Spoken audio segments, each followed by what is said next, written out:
So the first things first, we got to figure out a name. I know I gave you some names a couple weeks ago. I think we started with Investors Insights. Okay. But I think there were some tweaks and adjustments. So I can come up with a name, but I know that you kind of have some specific thoughts and ideas around what you want for the name. Yeah.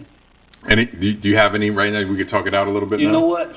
So this is where I get myself in trouble because I should be writing this stuff down. So I flirt with a lot of different ideas. Yep. And you know, a lot of times I'm thinking, okay, what are we trying to do? What's the purpose of the podcast in and of itself, right? Yep. And for my mind is we want to empower people. Yep. Right. We want to provide information to individuals about investing in real estate. We want to teach them the paths to acquiring real estate.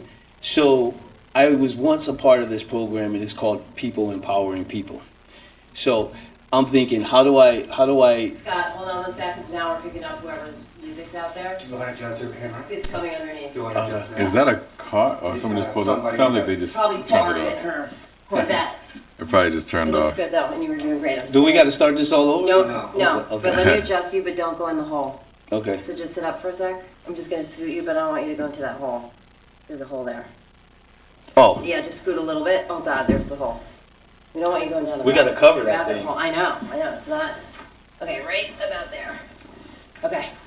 Believe it or not, Oh, I man. paid somebody months ago to make sure that hole was covered up. Well, we're gonna keep it for the guests that we don't Oh like. man. I come in, I'm like, let me just adjust you for a second, and then they go down the little rabbit hole. People turn in hours, All man. right, I'm now. like, hey, man, and now I'm like, the hole's still there, man. I think I paid somebody at least 40 hours to do that. But right now, I just got to do a patch. We're gonna keep it That's for perfect. guests we don't like. All right, No, let's that's fix perfect. that. Okay, love it. I love it. Okay, music's off. So just music's off out there, right? So just pick up Yeah. with them, and I would just mute your phones, you guys. Yep. Everybody. Yeah, my ring is off. What All you want with right. So the last thing I got is people empowering people. Yeah, people, people and empowering people. I think, in a sense, that's the responsibility as humans that we have to each other, right?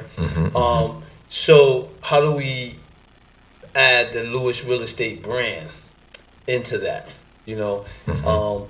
People empowering people, brought to you by Lewis Real Estate, or brought to you by Lewis Business Center, or whatever other names. I think the thing about naming it takes a lot of time because obviously you want to get the right one. Right. It got it, and it also has to have a sense of allure to the audience, right?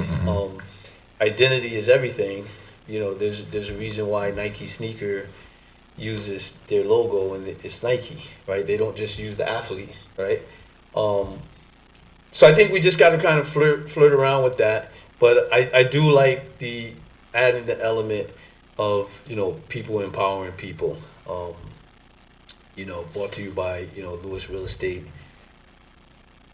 and Investors Insight. Brought to you by Lewis Real Estate. Yeah. Whatever you can kind of come up with and put your mind to that you think would be as effective. And that could be from a day to day. I think that could be day to day. I think the brand, the logo stays the same.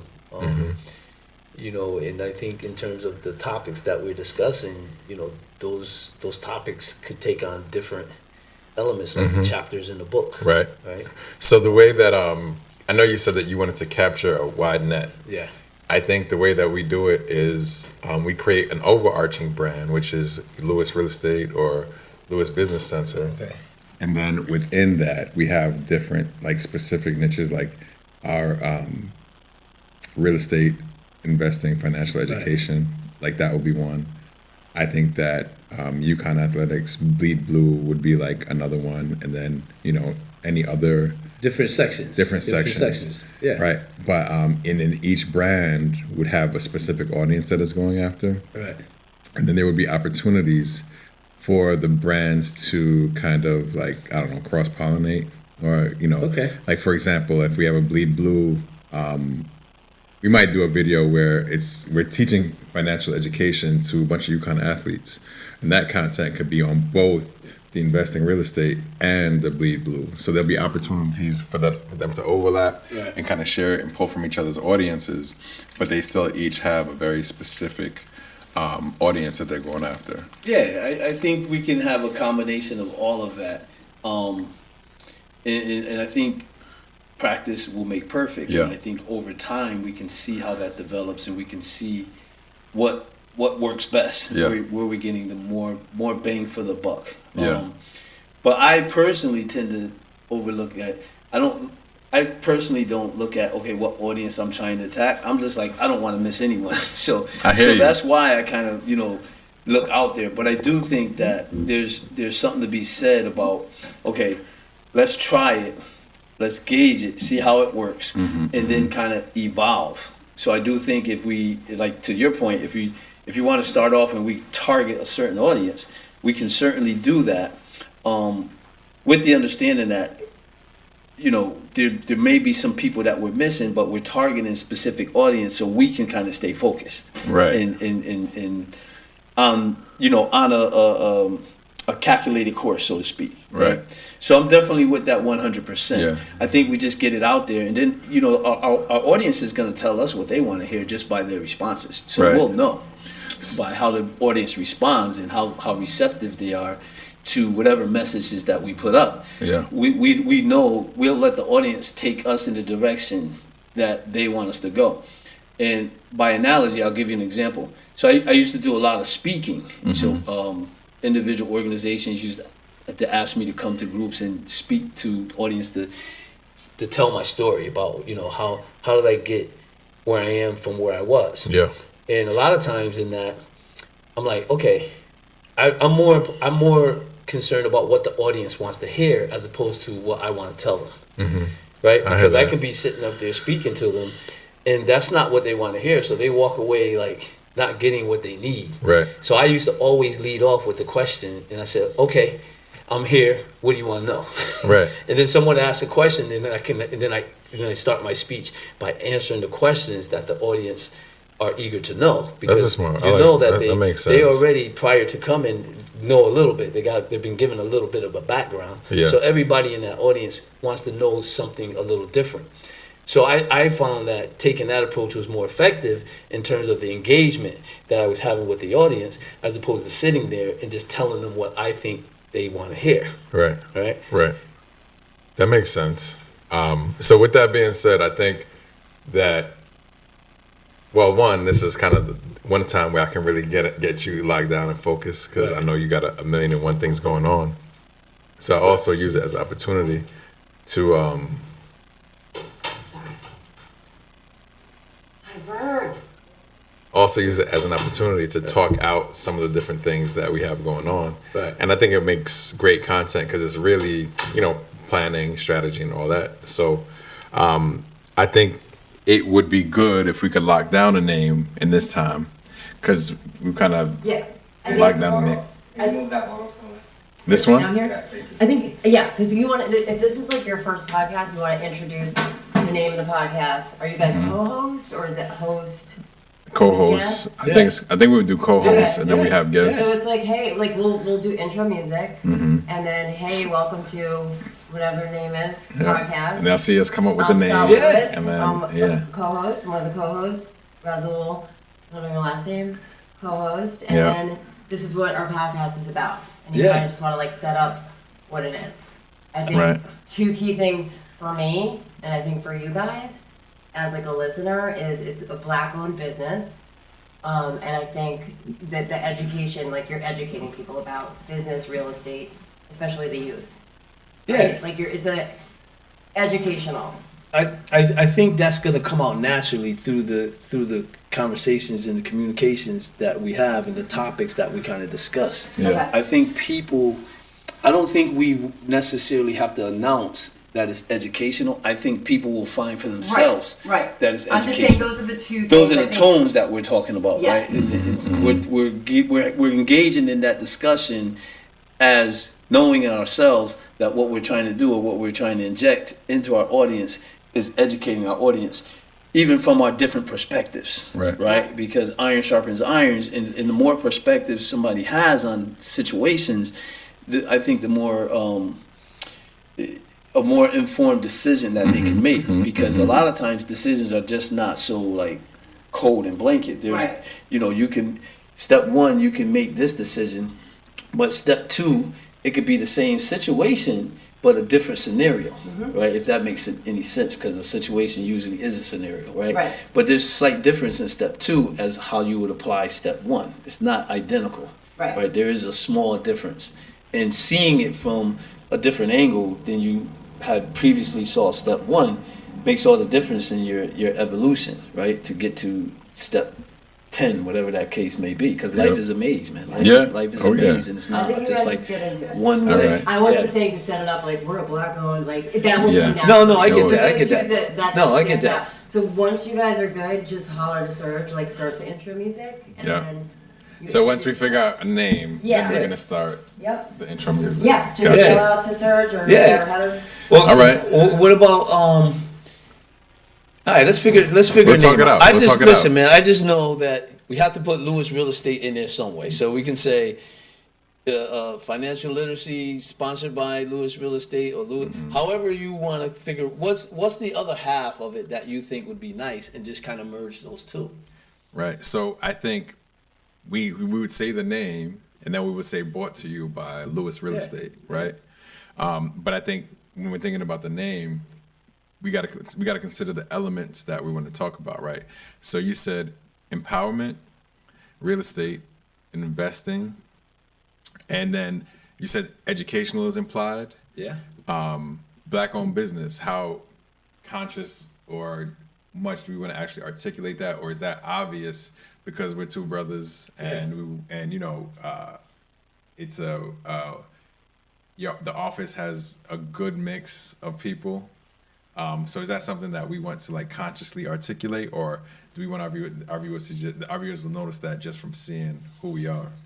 I think a combination of both. I do think that we need to find a way to say it, but say it indirectly, because I think it's also important to other people that are watching.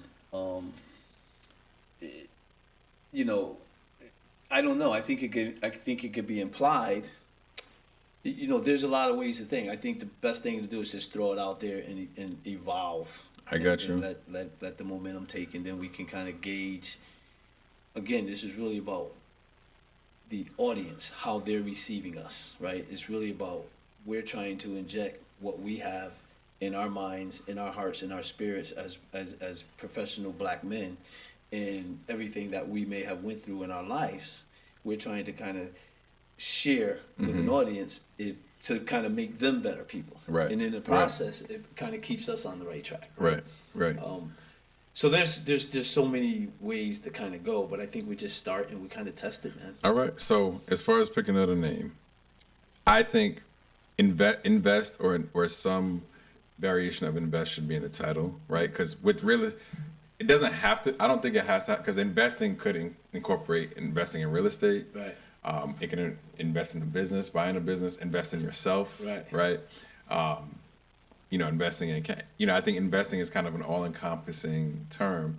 So I think invest should be in the name. I like that. Invest in yourself to build character, wealth, whatever it is. Invest in yourself to because build wealth. individuals have to invest in themselves. They can't No, you're think somebody 100% else is right. going to do it for them, right? So they have to invest in themselves. It's funny you say that, because I think, it's so cliche, right? Yeah. You hear a lot of people saying that, but I think sometimes people say that term, but they don't kind of lay out what that actually looks like. Right. So what about invest in yourself to build wealth? I like it, man. Invest I in mean, yourself I to think build building your character is an investment that you have to make into yourself in order to change your life on any level, right? Whether it's physical, whether it's financially, whether it's spiritually. Yeah. You just have to feed yourself to be healthy. Yeah. Right. Yeah. So I like that, investing in yourself to build build wealth. prosperity, whatever that. What do you think about that prosperity as a looks name? like. Yeah, I like it. Invest in yourself to build wealth. You think that's too long of a name? Say it one more time. Invest in yourself to build wealth. Or just invest in yourself, bought by Lewis Real Estate. Invest in Yeah. yourself, and Invest then in yourself. then we can talk about all those categories. Okay. Those elements that what do you go think? into that investment. Investing You know? in yourself. Invest in yourself. Yourself means two things. Means that you are, well, you're doing it, and you're also putting into it. Right. Yeah. Yeah. Yeah. So we got a name, invest in yourself. Invest in yourself. Yeah. Let's, Yeah. you guys, do you want to do it, or are you still Let's- want to keep? let's go, I let's think do jump it. into it. Let's Just do jump. it. I'm just like, let's No, go. let's do it. Let's I make like it it. I'm happen. glad we Let's got- not, yeah. All right, so let's All right. let's do so, it. So we're gonna do intro music. Intro and music. Then just say welcome, Welcome to Invest in Yourself, Yes. brought to you by Lewis Real Estate. Okay, let's do it.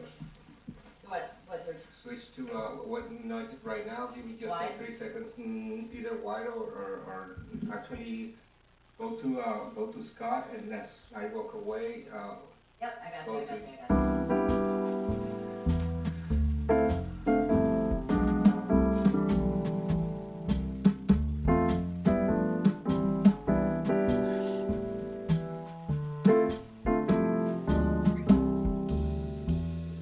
you. All right, welcome to our show, Invest in Yourself, brought to you by Lewis Real Estate. I'm one of the co-hosts, Razul Wallace, and my partner, co-host, Scott Lewis. Scott Lewis, and welcome to our first show. Today we're going to spend some time getting to know Scott and myself. I think that we both have pretty significant backgrounds, so I think it might be beneficial for us to take some time to get to know you one day and me one day. Yeah. I don't know if you have a preference on who goes first. You can go first, man. I can go first. All right. So we have an outline that we're gonna start to follow on the Okay. show, and I think that I'm gonna pull it up here so that you can kind of go through it. I can just talk, but you can also ask questions for Yeah. ideas, or this is an outline for some of the questions. And Just happen to I happen to have to read and don't have glasses. oh man, No, all right. go ahead, man. You I- might be I able got to it. expand it. Make Yeah, it no, bigger. no. I can kind of work with this. Okay. In terms of, yeah, you go first, man. All right, so I'll start. My name is Razul Wallace. Originally, I am from Brooklyn, New York, and I moved to Long Island about the age of 9. I got into football, and then that brought me to the University of Connecticut, where I met my ex-wife, and we had kids. And I currently live in Norwich still. I have 3 kids with my ex-wife. I acquired one with my current partner, and then we had one together, so we got 5 altogether. Okay. My journey in real estate really started about 2015.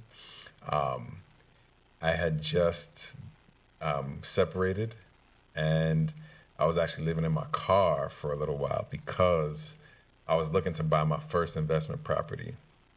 And it was a 3-family, and it was really the only way I would be able to afford to live, because my income at the time, after expenses and everything, was like $2,200 a month. And then we agreed that I would give $1,000 in child support, so I had to live off of $1,200. Wow. The numbers for the house that I was under contract for was the mortgage was $1,200, the income was $1,600.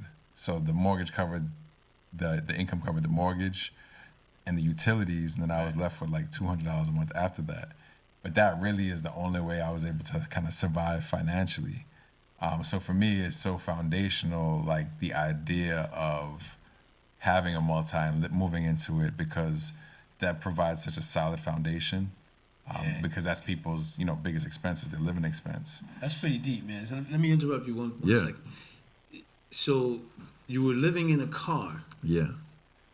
while buying a multifamily house, Yeah. right? Yeah.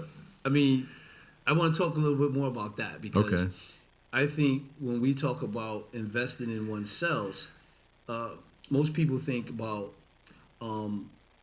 doing things that empower them, but they forget that requires sacrifice. So that was a sacrifice, man. Yes, sir. And I think sacrifice is undervalued, right?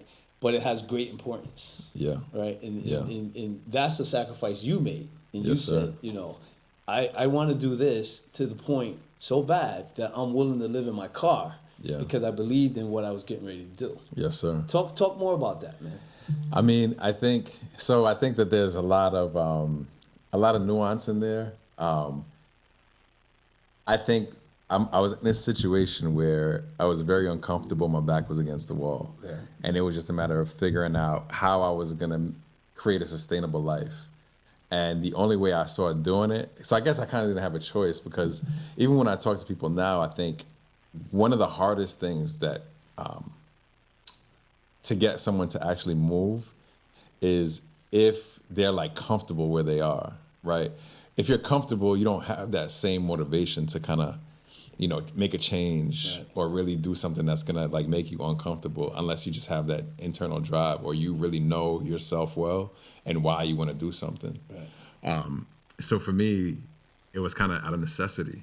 Like if I wanted to have a life where I can enjoy life and see the world and have different experiences, I had to figure out how I needed to make more money. Yeah. And the start of that was as a foundation, like one, keeping my expenses low, acquiring an asset, right, that is going to appreciate over time and has cash flow, keeping which allowed me to keep my expenses low, and then what I would normally pay for rent, eventually I could start to save that money to start to acquire another asset. So I think it's really about, how motivated you are, because I've come across a lot of people that talk a lot about the things they want to do. When it comes time for the rubber to hit the road, their comfort has a stronger call than the outcome that they want to receive. Right. Do you know what I'm saying? Yeah. So I think it was, at the time, it's kind of a blessing and a curse, that situation, Yeah. because it was challenging in the moment, but it was also significant motivation. Yeah. Do you know what I'm saying? Yeah. I mean, Yeah. I think that's probably the most important element to any type of growth. Right? Yeah. Willing to make the sacrifice, go through the pain to kind of get through, or where you need to be. Yeah. Right. Yeah. And the reason I say that is, coming in a little bit of some experience, and what I do is, people are always looking for the easy way out.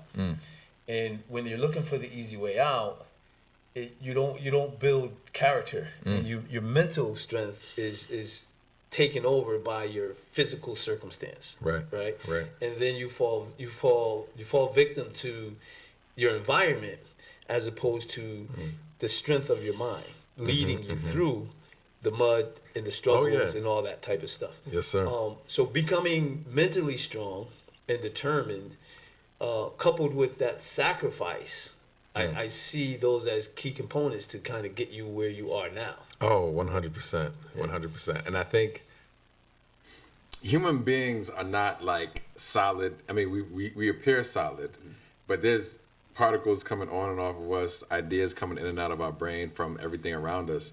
So you're heavily influenced and impacted by your environment. And one thing that I think is very important, to your point, how the significance of the environment is that it creates who you are. So who you are today is not who you're going to be in 2 years. Right. And the biggest impact on that is going to be your environment. So I think it's important to consciously cultivate the environment for yourself that is in alignment with where you want to be. How do you do that if your environment is, you see nothing but negativity? How do you stay positive in such a situation? So that's actually really challenging. I think the first step is just being aware of it, right? Like, because a lot of people go through life and they're being a genuine, authentic person, but it's genuine, authentic to what they've been created by, what's going on outside of them. Right. So if you become aware of, well, you know what, I know that in my life right now, I have this lifestyle, if you want to be in shape, but, I'm drinking every day and just eating garbage every day. But it's because when I hang out with my friends, that's what we enjoy doing. Right. You might say to your friends, like, look, we need to change or improve, or this is what I would like to do. Let's hold each other accountable. If they're not motivated to do it also, it's going to be an uphill battle. Right. But if they are and they want to do it, then you guys can support each other. You might have to say to yourself, you know what? I've seen some guys. I joined a gym. I've seen some guys in there that seem pretty cool. Maybe I'll start to build a relationship with them. Right. So now you've shifted your environment a little bit, right? From the people you hang out with and where you spend your time to people that are doing the things that you want to be doing, that have the habits that you need to develop to get to where you want to be. So to me, that's a much easier proposition. So first, being aware of yourself and where you are, Right. and then say where do I want to be and who do I want to be, and then start to put yourself in those environments. Right. We have someone you actually introduced me to that we're looking to build a partnership with, Mr. Kinch. Yep. He's a builder. Building is something that I've been wanting to learn how to do for the past year, much longer, but more intentionally focused for the past year. Yeah. So it's going to be my goal to work with him. Yeah. In any capacity that we can. Right. And I'll work as closely as is comfortable for him. Right. I'm comfortable being uncomfortable. Yeah. So I'm going to work as closely as I can with him to start to understand that. Not that I need to What do they everything, do, yeah. right? Not that I need to do everything, but it helps me to understand it because you can't do everything. He still has his place. I still have mine. You still have yours. Right. But getting that knowledge and understanding from people, like you say, iron sharpens iron. Right. Let me sum that up. So what I'm hearing is in your development there was an element of sacrifice. There's an element of being aware of what it is you actually want, and the environment that you're in, is that environment conducive to you reaching that dream? Correct. And then being disciplined enough to know when to leave a negative environment and seek out more positive environments. 100%. Right? And, 100%. and having the same humbleness to be willing to learn from other people as well. Right? 100%. And then sharing your knowledge with them as well. Yeah. Yeah. And so those are like what, 4 or 5 different ingredients Yes, sir. that are required to build in oneself, and that we have to, like we said, the name of the show is invest in yourself. So we have to kind of take those elements and kind of apply them to ourselves to become better men. Yes, sir. And, 100%. and better people. Right? 100%. But what was the low? What was the low that woke that up inside of you? What was that low? Because I know for me, it took a low for me to get there and start thinking about, who I really was. So I would say that I'd been wanting to invest for a while, but the low was the fact that, I was in the process of getting a divorce. I didn't have anywhere to live. Right.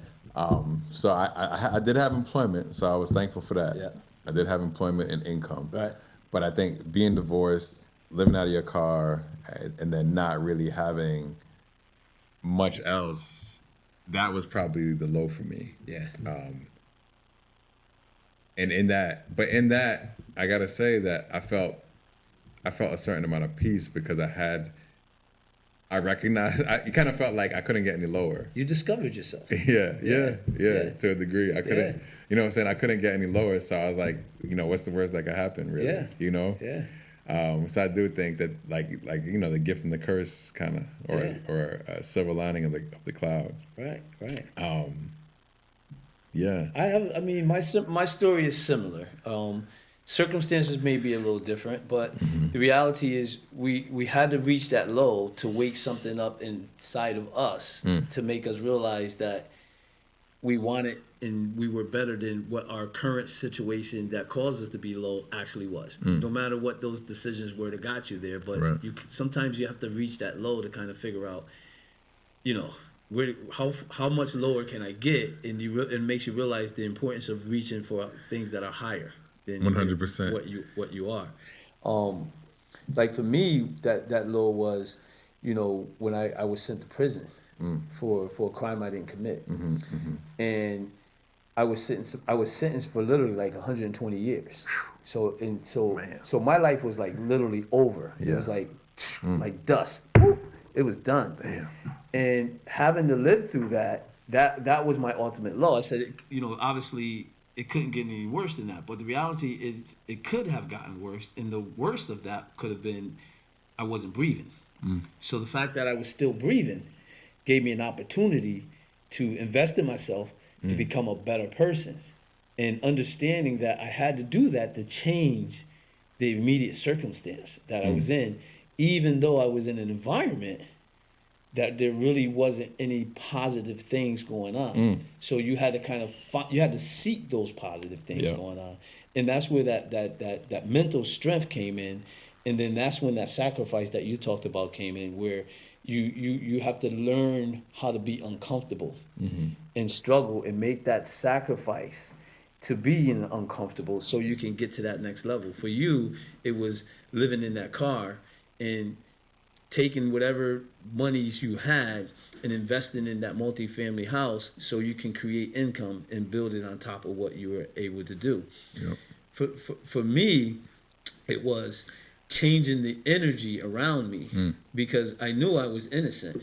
So how do I prove myself innocent in the midst of, you know, everything that was on me? Like, listen, I was on 120 years. I had every reason I could have just like threw the towel and said, fuck, you know, I'm just done. I don't got nothing to live for. Yeah. But using that low point to say, you know what? No, I'm better than this situation. Now, what do I need to do to build my character on a day-to-day basis, even if I couldn't help myself, right? I got to the point where I'm serving 120 years for a crime I didn't commit. And I'm seeing young men coming in and out of these prisons that were 18, 19, 22, 23, whatever the case may be. And they were serving like 2, 3, 4, 5 year sentences. It didn't matter whether they were innocent or guilty to me. What mattered was I didn't want to see them in the situation that I was in. So my job at that time was to try to empower these young men to say, don't come back to this place. This is not where you want to spend the rest of your life, because look at me. I got 120 years. I may not never go home. Now, that's what I would say to that. But mentally, I knew that I was going to prevail and win. And I was determined to do that. But I had to make that sacrifice. Yeah. I had to make that, what's the word I used? The sacrifice, the discipline. I had to apply discipline to that. And I had to see the bigger picture. I couldn't be stuck in that negative environment. And then I had to seek out, even in that negative environment, I had to seek out positive attributes. Kind of like what you're saying with the relationship that we're getting ready to go into with these builders. This is something that you always wanted to know. So now tapping into that knowledge that they have is finding change in that environment so you can get what you need to realize that dream that you have, right? Yeah. And shifting gears and knowing how to shift those gears even in that environment, and it doesn't look good, right? It doesn't look good, because that's what's going to take the mental strength, man. I guess the question is, how do you get mental strength? I mean, a lot of our young brothers out here that are going through whatever it is they're going through, I think the mental strength is one of the things that they lack. Yeah. And where do you get that mental strength? That's a good question. I got to go back to environment again. I'll say this. I was blessed to have 2 mentally stable parents that really invested into my well-being. And they weren't perfect, but they, you know, as an adult, you reflect and recognize how blessed you were to have that. And not everybody has that. Right. I would argue a lot of people don't have that. Yeah. So I feel like I was blessed from that standpoint, and that is one of the reasons why I feel like I try to give back, because I might not be someone's lifetime support, but in that hour or 2 hours that they're with me, I feel like they can get some positive energy, you know? So I try to maintain positivity. But I think it's really hard, you know, from an energetic standpoint. You talked about energy. The people that often have it the hardest, they kind of perpetuate what they were brought up in. You know what I'm saying? Yeah. So they started off with a hard life, but because of that, they kind of perpetuate a hard life, which is kind of unfortunate. Right. And I feel like sometimes when you start off in a hole, it's really hard to get out. It's hard to get out. It's hard to get out. But the only thing that I could say in a situation like that is it all starts with awareness, right? Like I've had habits, but if you talk to someone that's in the world of habits and addiction, it's environment based, but then also they have to kind of admit to themselves, I have an issue or a problem. Yeah. But that's kind of like the first sign of the awareness, right? Right. I have a problem, and the problem might be I drink too much, I do too much drugs, I deal with too many women, but the problem might just be that I'm self-defeating. You know, Yeah. I talk negatively about myself all the time, and I perpetuate those negative thoughts. The problem might be that I don't have a clear objective of what I see the future to be, so I'm just kind of floating. And there's nothing wrong with that. Especially for a young person. That's a part of life. I honestly think what you just said is probably, in addition to the importance of sacrifice, self-sacrifice, it's probably one of the most critical things that most people need to understand. The I statement. When you take on your own responsibilities, whether they're good or bad, when you acknowledge the I, what did the I play in that situation? Or what can the I do to get out of that situation? And you put that focus on you and nobody else. That's your first It's a first powerful element thing. of power. It's a Your powerful first thing. element of power. Even if you have to admit that I was a fool. Yeah. Because that is going to make you want to say, okay, I was a fool. How do I change that around? Right. And no one else is going to be able to not make that happen for you if you once you acknowledge that I in that situation, right? Yeah. Because we're all responsible for our own either wrongdoings or well doings, right? Yeah. No matter what the circumstances is, Yeah. right? Because Yeah. no one can make you take money and spend it foolishly. Yeah. Yeah. You have to understand and learn how to utilize the financial assets you have, no matter how little or how great, and make sure you make prudent decisions. Yeah. Right. So that's taking on the individual responsibility that you have to yourselves, or that we have to ourselves, and in that, I think, is where you get your true power. Yeah, Right? That's where your 100%. true power is. And no matter what somebody else is trying to do, or no matter what that environment is, I think when you take on that responsibility for yourself, you're going to overcome that environment. You're going to push it through, and it's not going to be instant. I think the other element that we need to talk about maybe is patience. Especially when we start digging into like investments and you know how to empower people through seeking financial freedom, and all those things like that.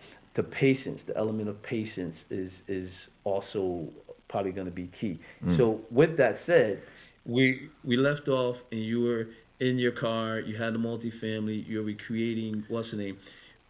What in your mind, and you saw these goals, did you put a timeline on what that next step? How long was it going to take for you to get to that next step? It's funny you say that because my main goal was just to replace that $2,200 I was making Right. at the bank.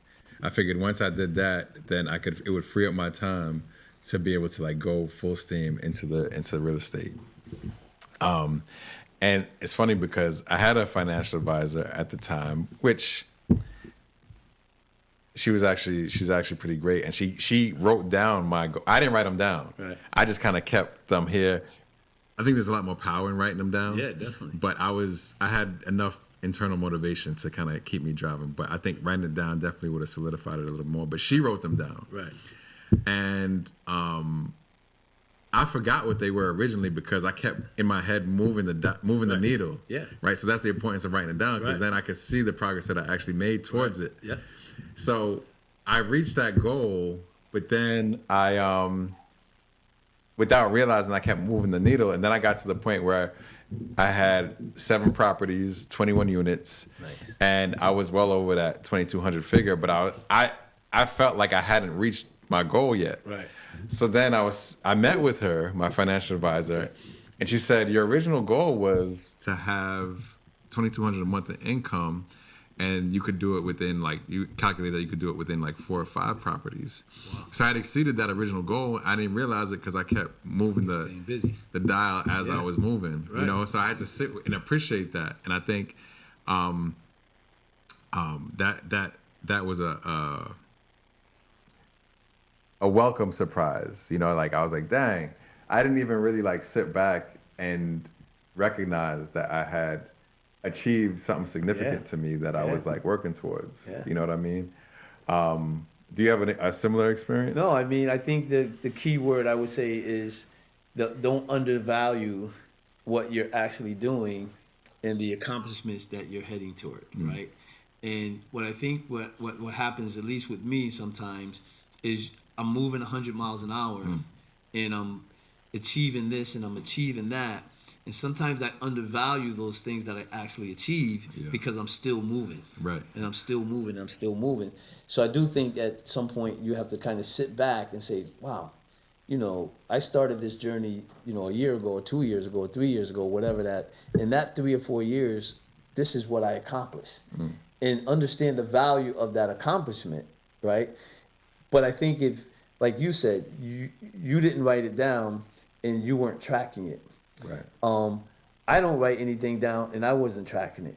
But we also agree that it's best to write it down because when you track it, then I think it gives you a greater appreciation of what you actually accomplished. Yeah. Even if you're trying to accomplish something even more. Yeah. And then you also take the time to kind of evaluate the lessons that we learned in that process, right? Yes, sir. Now, when you were doing that, were you afraid to make mistakes?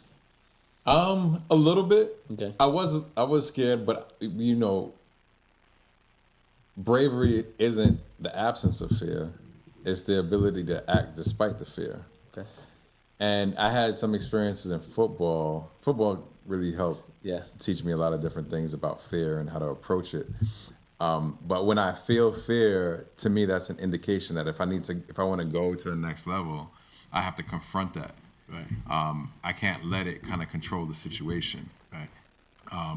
So I knew that I felt the fear, but if I wanted to get to where I wanted to be, I gotta address it and move past it. You know, Right. because from a fear perspective, the first property wasn't fearful because you got to pay for where you live anyway. Yeah. Right. And that would have been beneficial to me. The scariest property that I got was my second one. Right. Because I knew that my monthly expenses couldn't kind of cover any of the expenses there. My monthly income, I meant, couldn't ever cover that second unit, house, right. and that I would have to figure out how to make that self-sufficient. Right. So I got it. I knew the numbers worked. The numbers made sense, Right. but I still had that fear. Right. And that, to me, most people have knowledge and understanding. It's the emotional aspect that they really that limits people. That they call FUD, fear, uncertainty, and doubt. Right. That really prevents you from taking the next step or progressing and stuff like that. So I knew from football that is something that I couldn't let hold me back. Even now, I'm kind of transitioning into the next phase of my investing development. Okay. And it's scary for me too because, you know, now I got to consider, you know, paying different people. Right.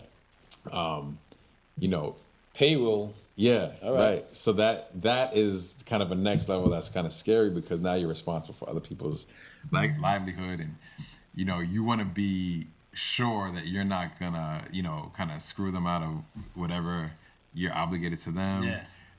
And that they're in exchange, you're able to clearly communicate to them what it is that you need. Right.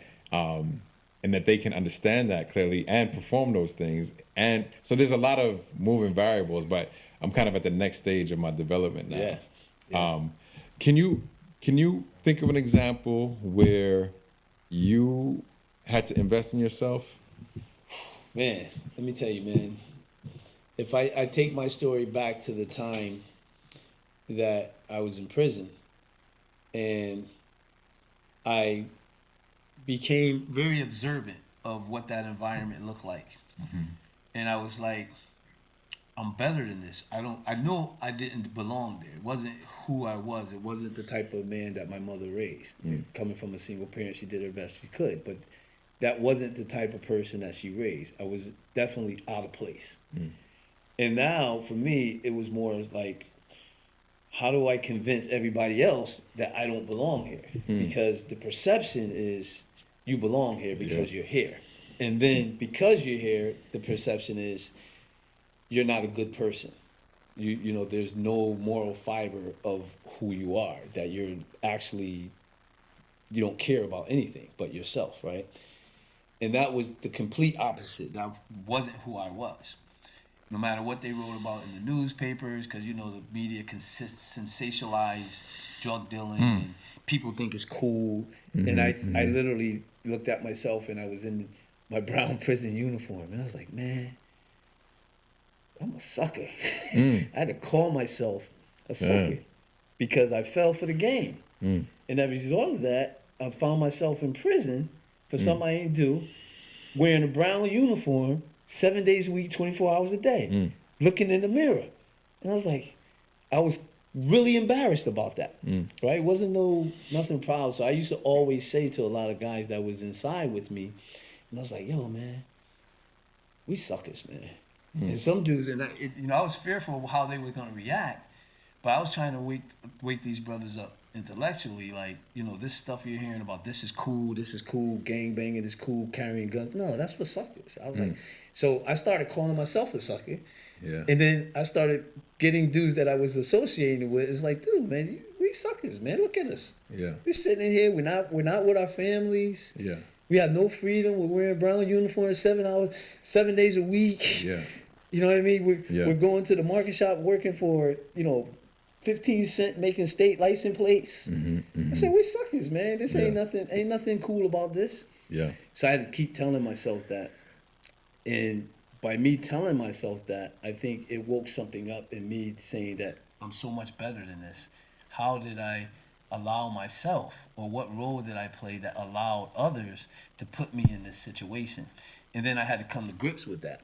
And then I think once I came to grips with that, I said, okay, how do I get myself out of this? How do I tap into something that was much more powerful than me and human beings, that was going to put me in a position to kind of change this situation I was in?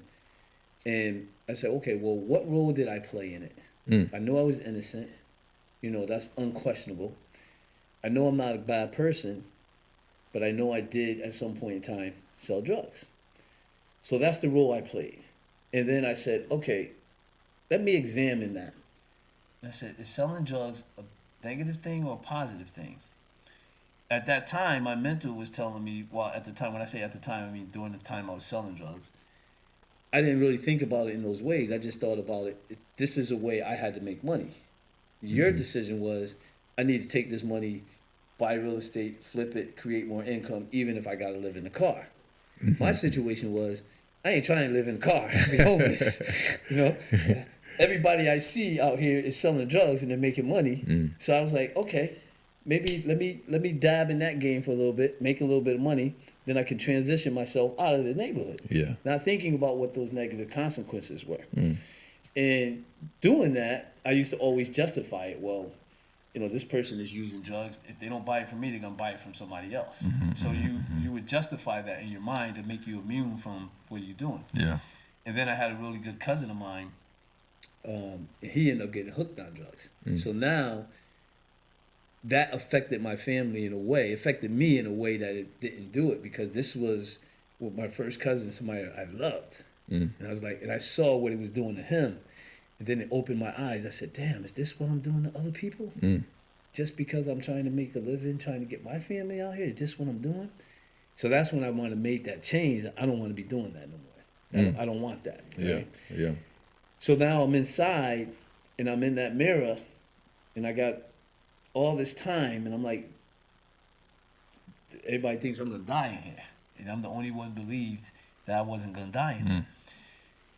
And I said, okay, what can I do to change the energy? Because to me, it was all about the energy. Yeah. When I was out, I was feeding negative energy into the community. Something negative happened.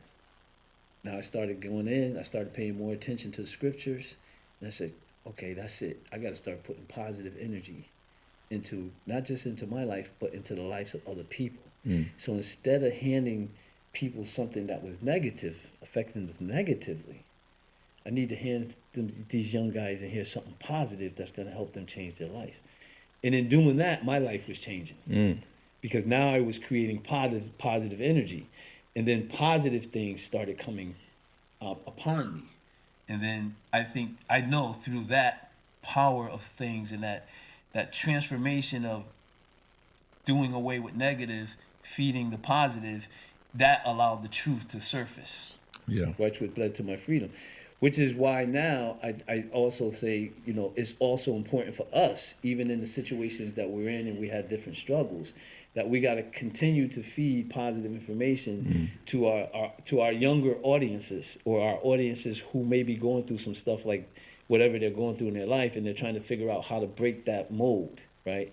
And we've been able to do it through our situations and our real estate ambitions and things like that, and which is the purpose of why we're trying to create this podcast and invest in yourself. And once I started doing positive things to other people, it wasn't the blessings that I was looking for from the actual person that I was doing a positive deed to. My thought was the blessings would come from a more powerful being in the universe. Yeah. Right? So I wasn't looking to be blessed from this brother. I was just looking to impart something powerful to that brother so I can be blessed from a higher power. But I had to believe that. Yeah. Because you have to believe what you're doing is actually going to work. Yeah. In order for it to work. Yeah. You can't do something and not believe in it and think it's going to work. That's just insane. Yeah. Right? Yeah. So for me, it was just changing the energy that was going on in my life and changing the energy that I was putting out through myself into other people's lives. Yeah. And I heard that. that right there kind of just that changed everything, man. So if I can relay what I'm hearing, right? While you were in there, you kind of were on a spiritual journey also. Yeah. In that spiritual journey, you came across a concept essentially in the Bible, which might say, reap what you sow. Reap what you That's sow. the concept. That's it. And your idea was more energetic in nature, in that by investing in other people, by putting positive or giving other people positive energy, that positive energy would come back to you. It didn't have to be from those individuals, but from the universe and God. And Exactly. so to sum that up, you invested in yourself by investing in other people. Yeah. That's interesting. Yeah. That's very I had interesting. to, because the way I was affecting other people's lives negatively, just thinking about me, right? Obviously, that negativity came back in a way that was crushing. And then when I saw firsthand what I was doing to other people by way of my cousin going through that, and I was saying, wow, this is how other people's families are being affected by negative energy that I'm putting out in the name of trying to make a living for myself so I could do well for my family, right? Right. And then when I kind of woke up to that understanding, I realized that wasn't something that I wanted to do. That it was actually, even if somebody was sick, you don't give them something to make them sicker. Right. Right? Yep. You need to figure out how you give them something to make them better. Yes, I sir. was giving them something that was making them sicker. I hear that. All in the thing of trying to make money so I could take care of my family. Yes, sir. So money had to become really irrelevant, right? Yep. And that was really hard for me, because as somebody that grew up with a single mom, I didn't have any father structure. My mom did the best she could, but by the time I hit 17, 18, the streets were my role models. I hear that. And that's really, that was that was your my environment. mentor. Yeah, right? that was your The environment. streets were my mentor, and Yeah. that's all I knew. Yeah. But the one thing I wouldn't do is I never got to the point where it became who I was. It was the things I got in was a mechanism to kind of utilize to try to get to that next level. It was never something that I said, I'm going to make a life out of this. I hear you. Right? Yeah. And I think for most parts, that's true for a lot of guys. Yeah. But I think they get caught up and they turn into somebody that they're not. And then it gets deeper and it gets worse and worse and worse and worse. Yeah. And some people are able to come back from it and find themselves, and some people are not. I just happen to be one of those guys that was able to come out of it and find myself. And I've had a lot of friends that, unfortunately, they were not. Yeah. Right? So now it's like, here we are. What do I do with the gifts and the blessings that the Most High have bestowed upon us. What Yeah. do we do with that? You Yeah. know, do we just take that and live our lives comfortably with our families, Right. or do we utilize that and find ways to empower other people? Yeah. So they could be blessings to their families, Mm-hmm. but at the same time have all the chaos that's going on maybe in your own individual family, right? Because, and the reason I say that is because I have older sons, and they just don't want it. They don't want to get it. They don't get it. So you have the toughest decision in the world is to not be able to help the people that are closest to you. Not because you don't want to help, but because they don't want it. They're not ready for it. And then you can't waste what you have to help Right. bless other people on people that don't want it. No, you're right. You can't force it. And that's the tough You can't tough force it. thing right there, man. That's where the tough love comes in. Yeah. But then people on the outside, they don't necessarily see that struggle that you Yeah. go in. They just think that, oh, well, if you got it, this is your son, you should be set up. Oh, Right. well, guess what? If I got it and I give my son something and he's not living his life right, he goes down the wrong road, he's taking me down with him as well as the rest of the other family, right? Yeah. So that's as being a black man and understanding the importance of a father role into a son. You know, in the story in the Bible, it talks of prodigal son. Like the doors are always going to be open, but they got to be ready to kind of want to change and want that stuff. And if they're not, you have to be man enough and strong enough to say, "Hey, the door is open when you're ready to come get it, Right. but I'm not going to give it to you and let you squander it." Right. And then knowing that you're doing things for other people that want it, but really seeing you wish these other people, my sons, were in this situation wanting it as well, Right.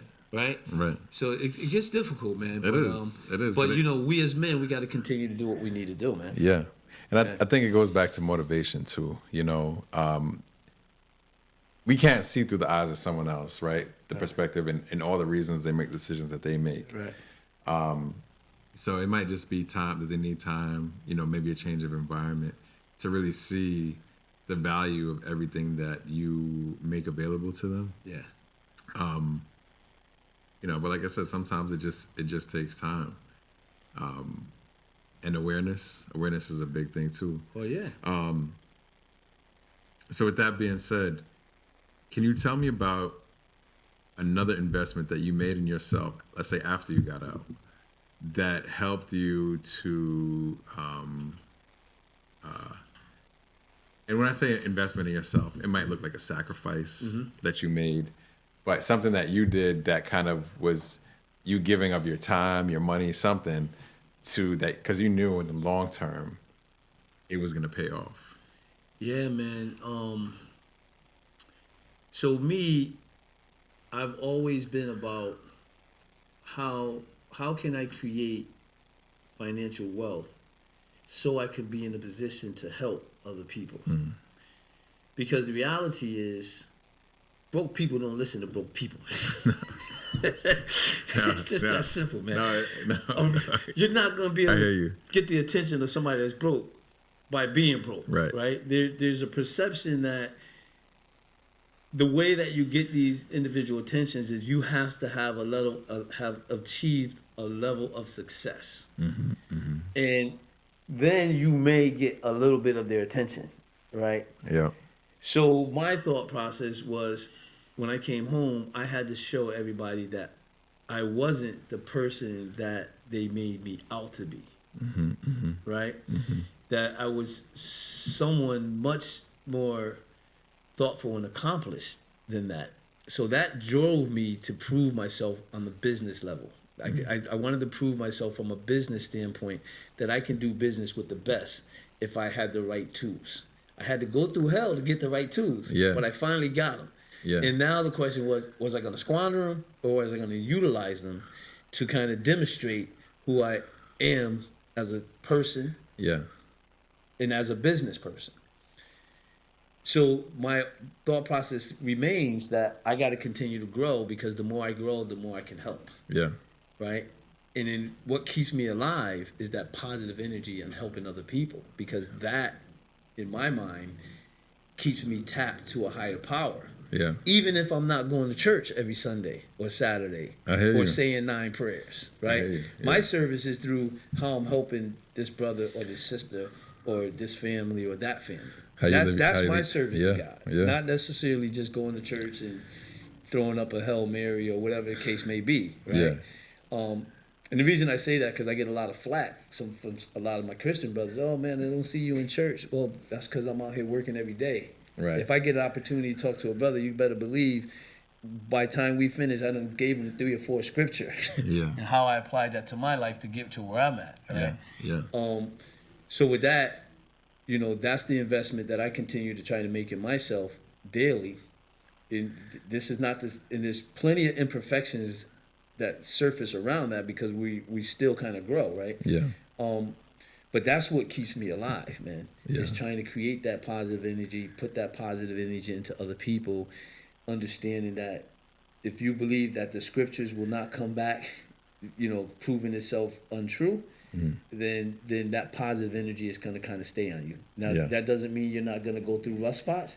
It definitely, means, like you definitely. said, like the very first thing you said was making that sacrifice, right? That sacrifice of living in a car because you knew what your dream was, Yeah. right?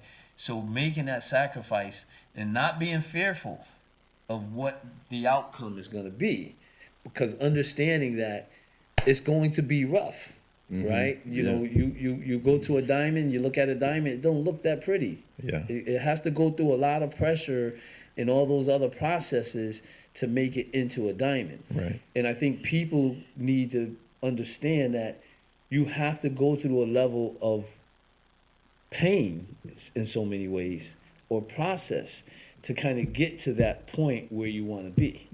And you're going to be tested. It's just Yeah. not going to be given to you. Oh yeah. Right. There's no comfort in growth. No, you got to be willing to make that sacrifice and do it from an educated perspective, which is why we're here, because I think we as brothers have a responsibility to educate Yeah. others and through our experiences, right? Yeah. It doesn't mean they got to sit in a classroom and get a PhD or whatever.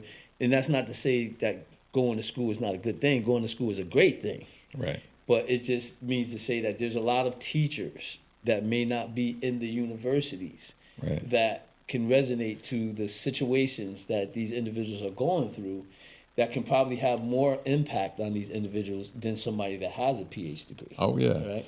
They say that real education is the ability to apply the knowledge that you've learned. Yeah. And I think that's one of the challenges with school is that you get the information, but by not doing it alongside someone experiencing the emotional ups and downs, it doesn't really give you, not always, in some instances, the instances where it's least effective, Right. it doesn't give you the ability to actually go out into the world and apply the knowledge that you've learned. Well, not instantaneously. It's not like a instantaneously. 4-year or 5-year or 6-year Process. delay. But even once you come out, Yeah. you still might have to do It's an changed. internship Yeah. to like really get a grasp of how to apply the knowledge that Right. you've gotten.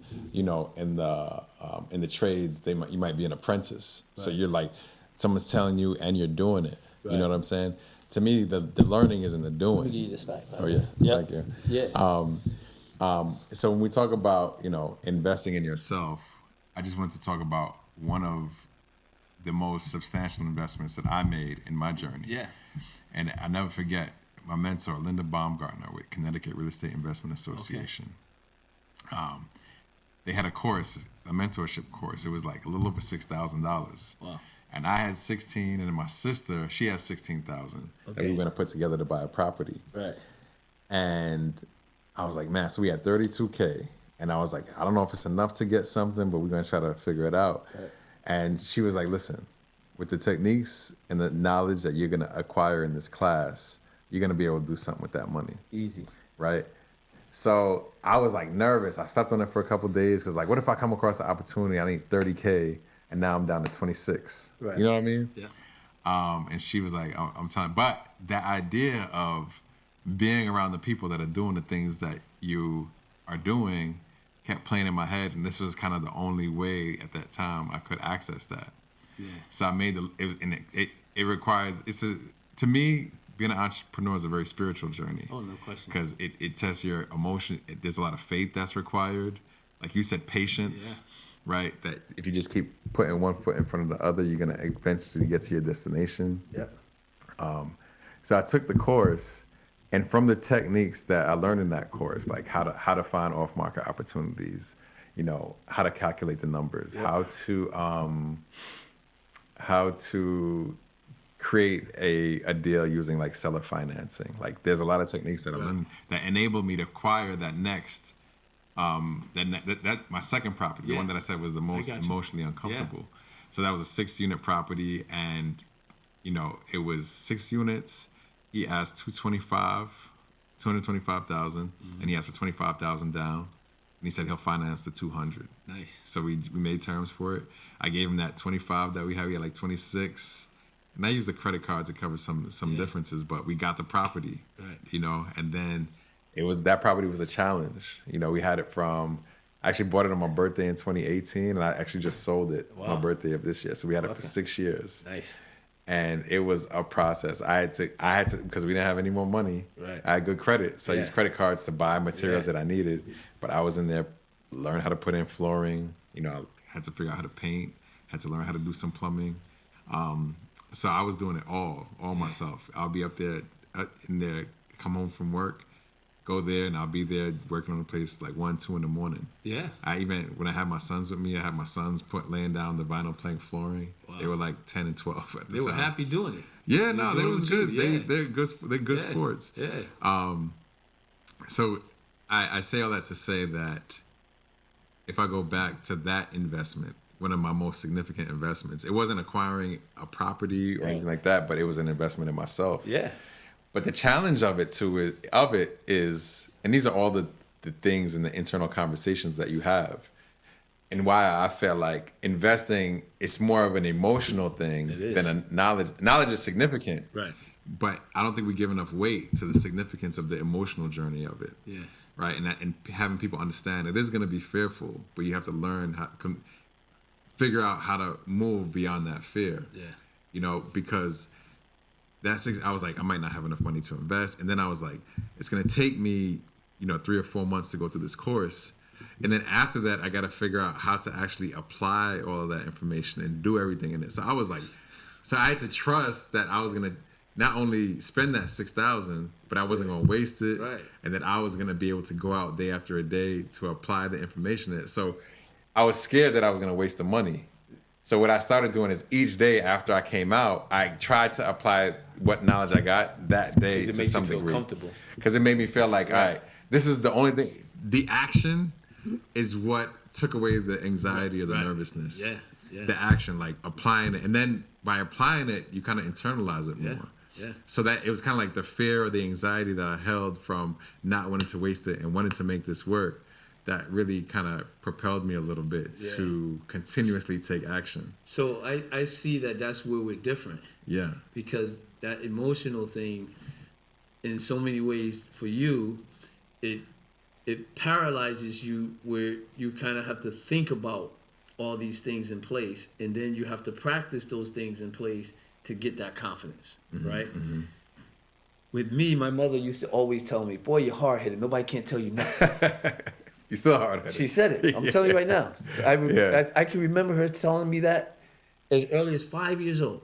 Yeah. Scott, nobody can tell you nothing. You're hard-headed. Yeah. But that's what saved my life. Because when I end up going to prison, they were trying to tell me something. I wasn't trying to hear it. And I was like, no, I'm not taking that. I'm not fearful. Right? Yeah. And then, I made it work, right? Me being hard-headed, because a lot of people would try to tell you something that's not true. Yeah. And if they would try to convince you. And if you don't have something about you, you got to be emotional. That's the problem. That's where I kind of lost through my situation, a lot of the emotional piece. Like, to me, no emotional thing plays into it. It's like, I'm going to do it. I'm going to make it work. and I understand I'm gonna have to go through some bumps and bruises to make it work. But nothing, no one's gonna tell me I'm not gonna make it work. Right. I can see that. Now, making it work doesn't mean you're not gonna have to make adjustments. You're gonna have to make the adjustments as you go. Sometimes you're gonna rethink some things. Somebody gonna say, "Oh, I wish I would have did the other way," but that's okay because for me, that's part of the process. Right. Right. That's how you learn. And that's how I learned. Yeah. Right. Yeah. And for you, when you went and you had that 26K or that 30K, and then you knew you had to buy this property, and you was giving 99% of that up, the fear of being broke is a real thing. Yeah. You know what I mean? Yeah. The fear of being broke is a real thing, especially when you saved up that kind of money. Yeah. And then you're going into this venture of, in so many ways, unknowns. Because now you're relying on other people to pay your rent Yeah. in order for you to make this work. But But that determination that you have, it is stronger than that fear. Right. And the sacrifice that you made, it goes back to that sacrifice again. Because you could have easily said, you know what, I'm going to keep, it's safer for me to just keep 25K in my pocket Yeah. than doing this. Right. And I think that's what paralyzes And- a lot of people. They're afraid that if they go cash broke, they're going to be doomed. But sometimes you got to be willing to go broke. No, You gotta be willing to go broke to make addition money, to man. that, I think once you start to get into business and investing, you start to realize that the cash has minimal value. Right. It's just a tool to transfer energy.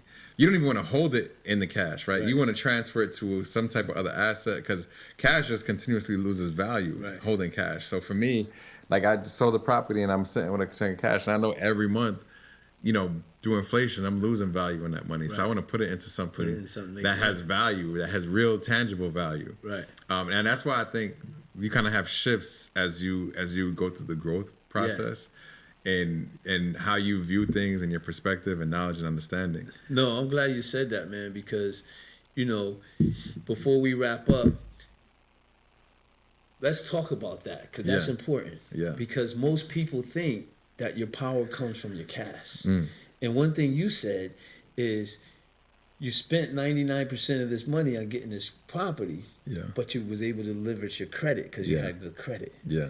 So let's talk about the difference between the power of credit and the power of cash, because I think a lot of people need to know that, man. Yeah, Because most people think their power is in their cash. Right. So let's talk. So the way I see it is, the cash that you have, the only value it has is the amount that's in your hand at the moment, right? But if you have good credit, and I'll call it social credit or social equity, then your pool of cash opens up to be infinite, because you can get it from banks, people, like you have access to all the money in the world, Right. if you have good credit and what I call social credit. Right. If you have cash, the only cash you have is the cash that's in your hand right now. Right. So to me, and this is where I think a lot of the growth in the process comes, is realizing that to really grow, you have to know yourself to the core and do your best. Obviously, we're all humans and we put on masks to certain degrees, but to be very intentional and honest, because I think that kind of promotes like integrity.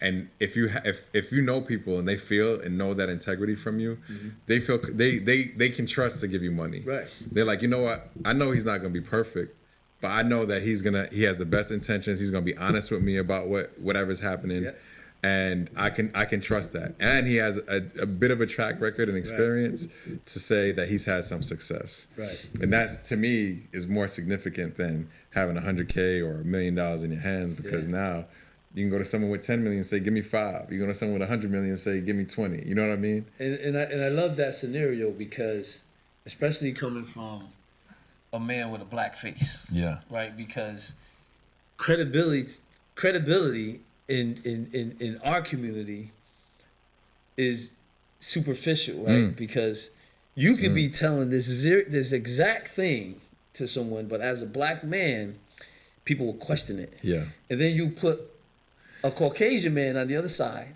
say those exact same words, and people will give them instant credibility. Yeah. Where they would question our credibility just because of how we look. Right. And it's our own people that look like us that do it the most. It is. Which is, and sometimes it's troubling because you gotta be like, man, they won't even let me help. Right. Right? Because Right. of that what it was the word I'm looking, apprehension or whatever the case that word is. You Yeah. know, Yeah. but you know, I can have a colleague that looks the complete opposite of me, said the exact same thing that I said in substance, and they will open the wallets up to them so quick Yeah. Yeah. without even thinking twice. Yes, sir. Right? So that social credibility that you're talking about is very important. And I think we as men need to know that building social equity is not necessarily, like you said, the money that we have. The reputation, credibility amongst our peers, Yeah. the appearance, all those things play a role. Like my wife tells me when I leave the house, because sometimes I'm like, I don't need to dress to impress. I'm good. Yeah. It's like, no, Scott, it's bigger than that. Yeah. You need to look the part.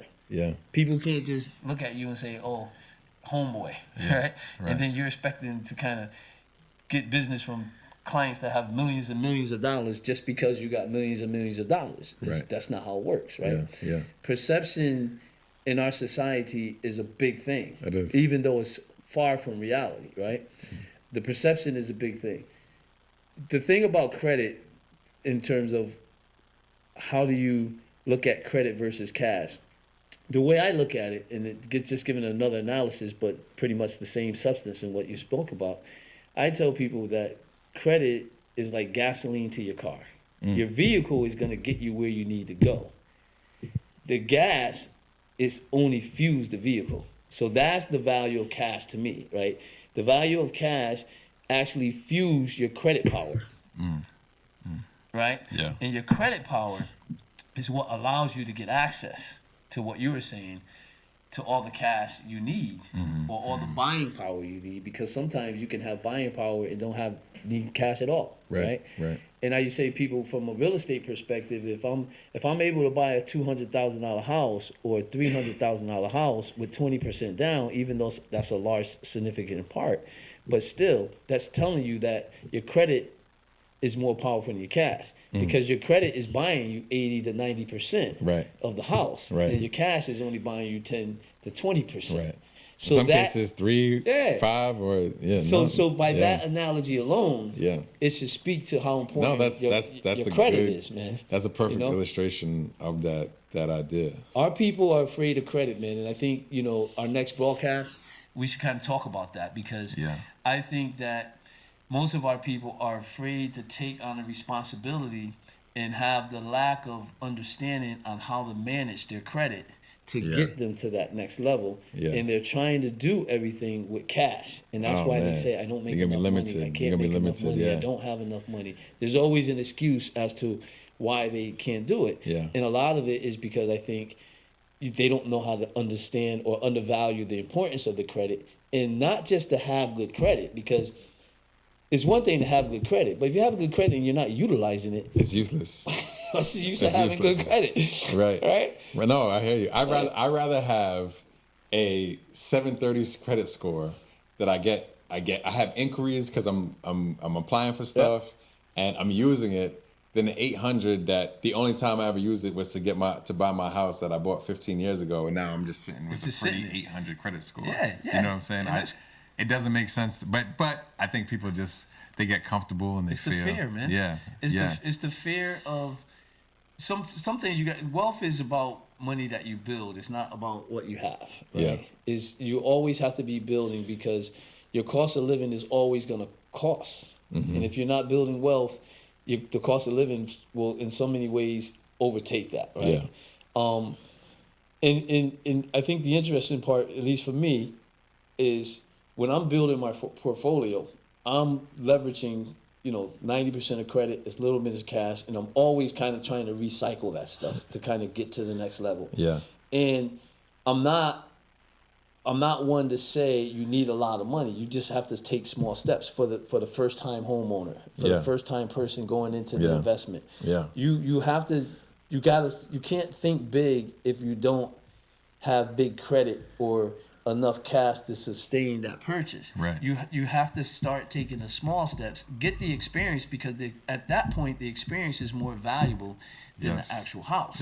Yes. The experience is going to teach you how to do your second and third and your fourth deal better and better and better and better and better. Yeah. And then you're going to be able to get more and more successful at what you do. So I Yeah. always say, take the small steps. The small steps are very important. Yeah. Right? Don't get me 100%. wrong. If you can take a big leap, you can take a big leap. But taking those small steps are very important because it's going to help you build that foundational knowledge that you need to be sustainable and to involve yourself as much as you can. Like investing in yourself means getting the knowledge for yourself, not just taking your word or my word. Listen to what we're saying, but go back and do your research, right? Yeah.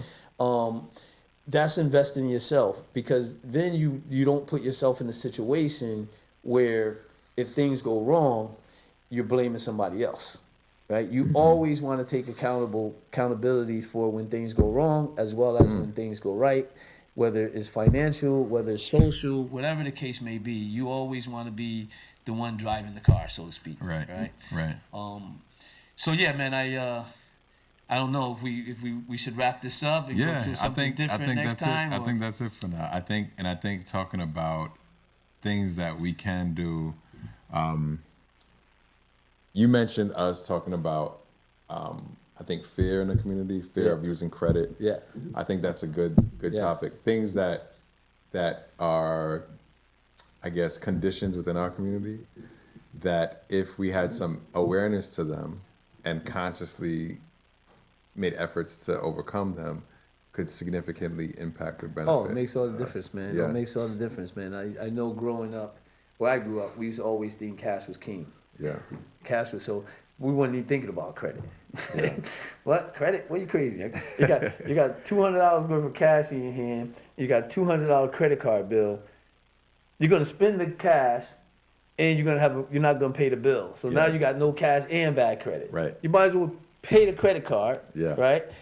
Keep your good credit, and then you still got access to the 200. Exactly. Right? And most No, people don't 100%. think that way. Most people are like, 100%. I'm not paying that bill. Right. I'm not going to put my cash on that bill. Right. The good thing about credit is it's recyclable. Right. You can use it. Once you use pay it it, you can again. use it. Cash is gone. It's gone. Yes, sir. Right? All right, my Yes, sir. brother. All right, brother. So is there like a way we end this? Yeah, I think- think you guys did a great job. That was very good. All right. It was very good. And then it can be edited down. Yeah. It can be cut together.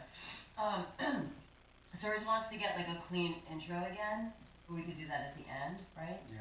I would just like summarize just a little bit of like what you talked about. At the end. Yep, to summarize, like, today, here's like the, main things we talked about, and then. A preview of the next one. Yeah, and just, we don't have like a YouTube set up, but Emma's gonna set that up for you guys. Yeah. So we can insert audio of you guys saying that once we have it set up. Yeah. Okay. You know what I mean? We could say like, check us out on YouTube at blah, blah, blah, blah.